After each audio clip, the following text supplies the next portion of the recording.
اعوذ باللہ من الشیطان الرجیم بسم اللہ الرحمن الرحیم هل اتاک حدیث الغاشیہ۔ سورت کا نام غاشیہ ہے، مکی سورت ہے، 26 اس کی آیتیں ہیں، ایک رکوع ہے، اور سورت میں یہ بیان ہے کہ عمل کی اہمیت کیا ہے، آخرت کی زندگی میں عمل کا پتہ چلے گا، اور جب آخرت میں لوگ پہنچیں گے تو کچھ لوگ اپنے عمل کی وجہ سے تھکے ہوئے ہوں گے، مشکل میں ہوں گے، اور کچھ لوگ اپنے عمل کی وجہ سے خوش ہوں گے۔ عمل ہی کا نتیجہ، آج دنیا عمل کی جگہ ہے، کل اسی عمل کا نتیجہ سامنے ہے۔ کچھ لوگ اپنے عمل سے بہت خوش ہوں گے اور کچھ لوگ اپنے عمل کی وجہ سے بہت پریشان ہوں گے۔ سمجھ گئے نا؟ ہاں۔ اب وہ ٹھیک عمل اور غلط عمل اس کا پتہ، اس کے لیے اللہ جل جلالہ نے اپنی کتاب اتاری اور اپنے پیغمبر بھیجے۔ ٹھیک عمل کا پتہ اللہ کی وحی سے چلے گا۔ سمجھ گئے نا؟ هل اتاک حدیث الغاشیہ، کیا آپ کے پاس آئی ہے خبر چھپانے والے، ڈھانپنے والے قیامت کی، یعنی وہ قیامت کا اثر سب پر ہوگا، ایسے اس سے کوئی بچے گا نہیں۔ وجوہ، بہت سے چہرے، یومئذ، اس دن، خاشعۃ، ذلیل ہو جائیں گے، اللہ بچا۔ عاملۃ، بہت سے عمل کرنے والے، ناصبۃ، تھکے ہوئے ہوں گے۔ جیسے کوئی آدمی غلط راستے پہ چلا جائے، چل چل کے تھک جائے، چور ہو جائے، اور پھر اس کو یہ بتایا جائے کہ تم جس راستے پہ چلے تھے وہ تو غلط راستہ ہے نا۔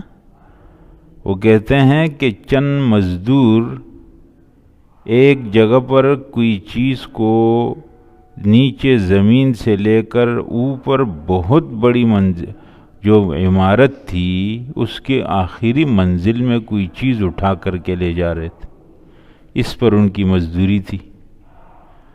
اور وہ بیچارے وہ سامان اٹھا کر کے چلے چلے چلے، بیچ میں تھکے، پھر اٹھے، پھر چلے، آخر تھک تھک کر کے جب وہ آخری منزل پر وہ چیز پہنچائی تو معلوم ہوا کہ وہ تو یہ والی بلڈنگ ہے ہی نہیں۔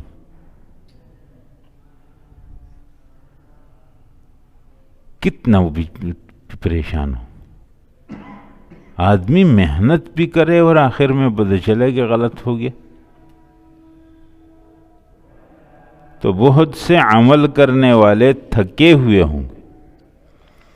تصلی نارا حامیہ، وہ داخل ہوں گے آگ میں، بھڑکتی ہوئی، دہکتی ہوئی، تیز گرم آگ، اللہ بچائے ہم سب کو۔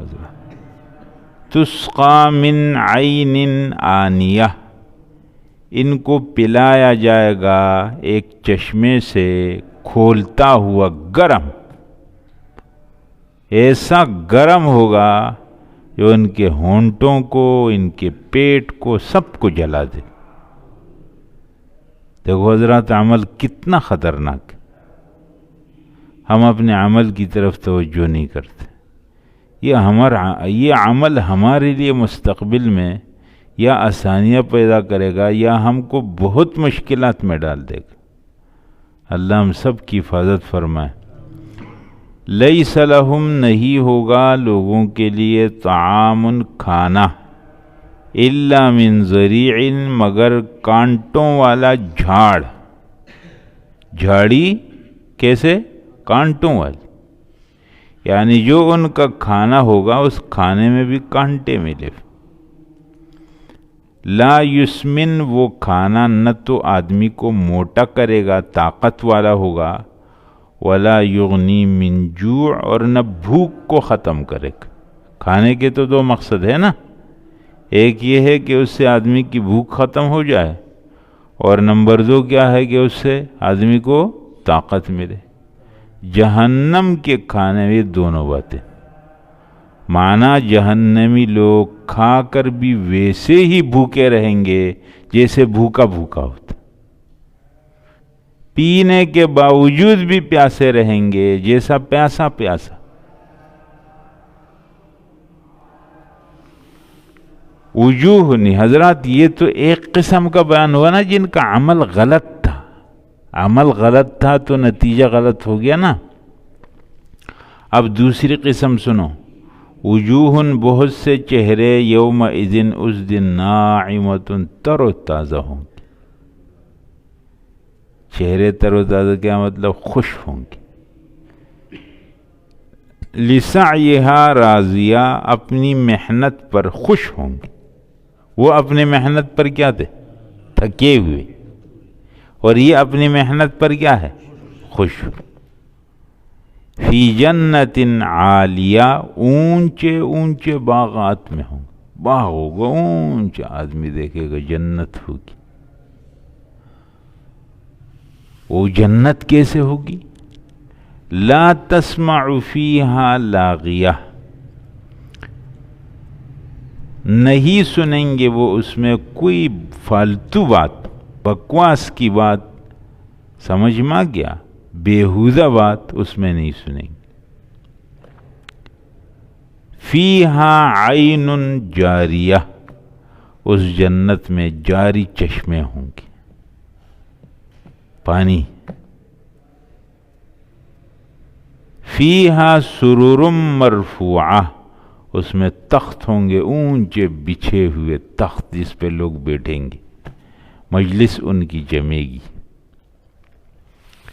وَأَكْوَابٌ مَوْضُوعَةٌ، اور پیالے ہوں گے، کپ ہوں گے۔ اکواب کوب کی جمع ہے نا، جس کا وہ ہو گیا ہے کپ، تو پیالے ہوں گے رکھے ہوئے سلیقے سے جیسے مجلس لگتی۔ وَنَمَارِقُ مَصْفُوفَةٌ، اور قالین ہوں گے بچھے ہوئے، ایک مجلس ہے جنتیوں کی۔ وَزَرَابِيُّ مَبْثُوثَةٌ، اور تکیے ہوں گے پھیلے ہوئے۔ سمجھ گئے نا یہ مجلس؟ حضرات یہاں تک تو بیان ہوا کہ عمل کا آخرت کے اندر کیسے نتیجہ نکلے۔ بعض لوگ اپنے عمل کی وجہ سے مشکل میں پڑیں گے، اور بعض لوگ اپنے عمل کی وجہ سے بہت خوش رہیں گے۔ یہ بات واضح ہو گئی؟ اب آگے دوسرا مضمون ہے سورت کے اندر کہ داعی اپنے اندر صفات پیدا کر کے لوگوں میں دعوت کا کام کرے۔ صفات کیا ہوں گی؟ اس میں چند صفات ہیں۔ جو آدمی دعوت کا کام کرے گا تو اپنے اندر چند صفات پیدا کرے گا۔ اس کے اندر جفا کشی ہوگی، عیش و عشرت کا عادی نہیں ہوگا۔ نمبر دو، اس کے اندر حوصلہ اس کا بلند ہوگا، ہمت نہیں ہارے گا۔ نمبر تین، استقامت اس کے اندر ہوگا۔ نمبر چار، تواضع اس کے اندر ہوگی۔ ٹھیک ہے؟ ان چار چیزوں کے لیے اللہ تعالیٰ چار چیزوں کا ذکر کرتا۔ اس میں سادگی اور جفا کشی کیسے ہوگی؟ جیسے اونٹ میں ہوتی۔ آپ کو معلوم ہے حضرات کہ اونٹ کو آپ صحرا میں چھوڑ دو، ایک ہفتے کا پانی وہ چلتا رہے گا۔ اونٹ جفا کشی کی ایک مثال ہے۔ آسمان کو دیکھو کتنا بلند ہے، داعی کا ذہن اور اس کا جو حوصلہ ہے وہ اتنا بلند ہوگا۔ اور پہاڑ کو دیکھو کیسے اپنی جگہ میں جمع ہوا، استقامت کی مثال ہے پہاڑ۔ اور زمین کو دیکھو کیسے بچھی ہوئی ہے، لوگ اس پر کیسے پاؤں رکھ رکھ کر کے چلتے ہیں، اور کیسے اس میں کوئی کدال مار رہا ہے، اور کوئی اس میں توڑ پھوڑ کر رہا ہے، کوئی اس میں کھڈا بنا رہا ہے، کوئی اس پر بڑے تیز قدم سے چلتا ہے، کوئی آہستہ چلتا ہے، زمین سب کے سامنے بچھی ہوئی۔ اس کا معنی یہ ہوا کہ جو آدمی اصلاح اور دعوت کا کام کرے گا اس میں ہوگا تواضع، اس میں ہوگی، اس کا واسطہ ہر قسم کے لوگوں سے پڑے گا، تو اس کو اس میں تواضع ہونی چاہیے، اس میں شفقت ہونی چاہیے۔ سمجھ گئے نا؟ یہ 4 باتیں بیان ہیں۔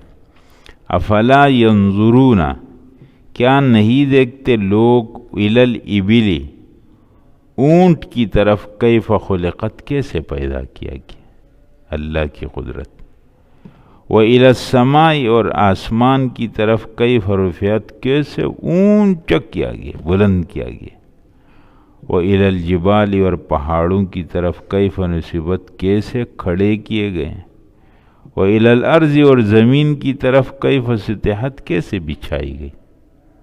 یہ 4 چیزوں کو نہیں دیکھتے؟ جب دیکھا تو اب کیا کرنا ہے؟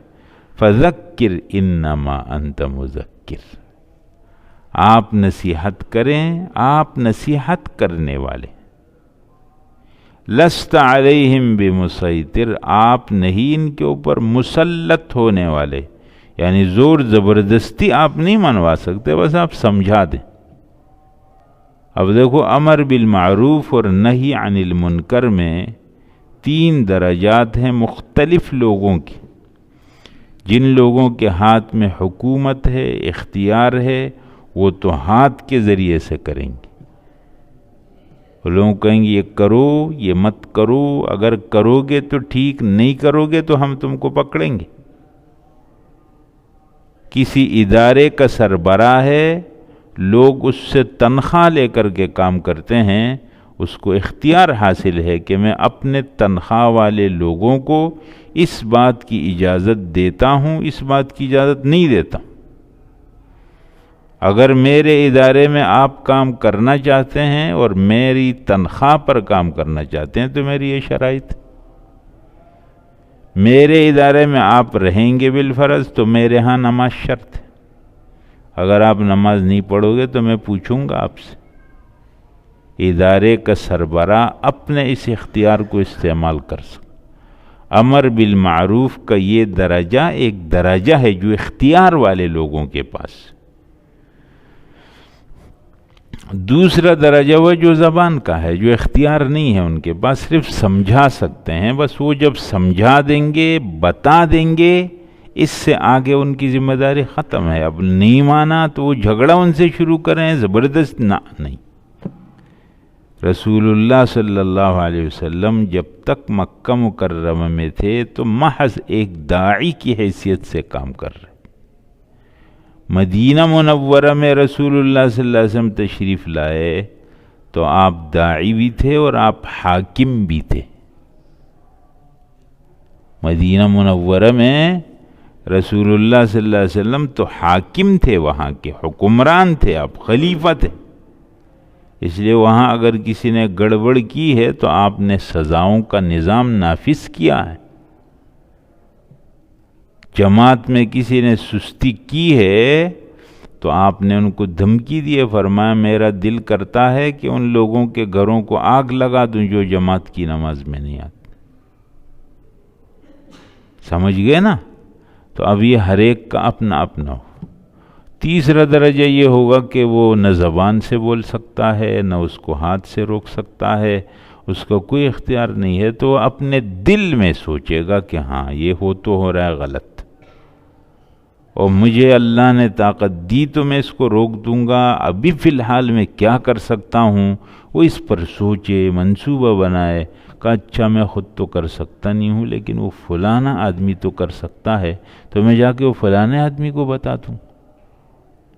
یہ آدمی کو میری تو سنے گا نہیں لیکن فلانے آدمی کی تو سنتا ہے، تو میں فلانے آدمی کو بتا دوں۔ اس طرح اپنے ذہن کے اندر منصوبہ بنانا یہ کم از کم درجہ ہے۔ اگر کوئی آدمی کسی غلط بات کو دیکھے اور کچھ بھی اس کو پرواہ نہ ہو اور یوں گزر جائے گا تو ہونے دو، میرا کیا کام ہے اس سے، یہ مسلمان کی بات نہیں نہ۔ کم سے کم درجہ یہ ہے کہ اپنے دل سے اس کو روکے، اپنے دل سے اس کو روکے، یعنی اس کے بارے میں سوچے کہ میں کیا کر سکتا ہوں ابھی۔ فذکر، آپ نصیحت کیجئے، انما انت مذکر، بے شک آپ نصیحت کرنے والے ہیں، لست علیہم بمسیطر، آپ نہیں ہے ان پر کوئی مسلط، زور زبردستی کرنے والے، الا من تولا وکفر، ہاں جس نے منہ موڑا اور انکار کیا، فیعذبہ اللہ العذاب الاکبر، تو اللہ اس کو بڑا عذاب دیں گے۔ ان الینا ایابہم، بے شک ہماری طرف ان کو لوٹ کر آنا ہے، سب کو اللہ کے پاس لوٹ کر کے جانا۔ ثم ان علینا حسابہم، پھر ہمارے ذمے ان کا حساب ہے، اللہ اس پوری زندگی کا حساب کریں۔ حدیث شریف میں یہ آتا ہے، رسول اللہ صلی اللہ علیہ وسلم نے فرمایا کہ جس آدمی کا حساب ہو گیا وہ ہلاک ہو گیا۔ حضرت عائشہ رضی اللہ تعالیٰ عنہ نے سوال کیا ہے کہ یا رسول اللہ، قرآن میں تو ابھی گزر گیا ہے، ابھی ہم نے پڑھا سورۃ الانشقاق میں کہ بعض لوگوں کا بہت ہلکا حساب ہو جائے گا اور وہ اپنے گھروں کو بہت خوشی خوشی واپس ہو جائیں گے۔ اس کا تو مطلب یہ ہے نا کہ ہر حساب والا ہلاک نہیں ہے، لیکن آپ تو فرما رہے ہیں کہ نا جس کا بھی حساب ہو گیا وہ ہلاک ہو جائے۔ حضرت عائشہ نے سوال کیا، دیکھو امت کا مسئلہ حل کر دی۔ رسول اللہ صلی اللہ علیہ وسلم نے فرمایا کہ وہ جو آسان حساب کا ذکر ہے وہ صرف پیشی ہے، وہ حساب نہیں ہے، صرف پیش ہو جائے گا، وہ کہیں ٹھیک ہے جاؤ۔ اور جس سے حساب ہو گیا، پوچھ گچھ شروع ہو گئی، پھر نہیں بچے گا کوئی،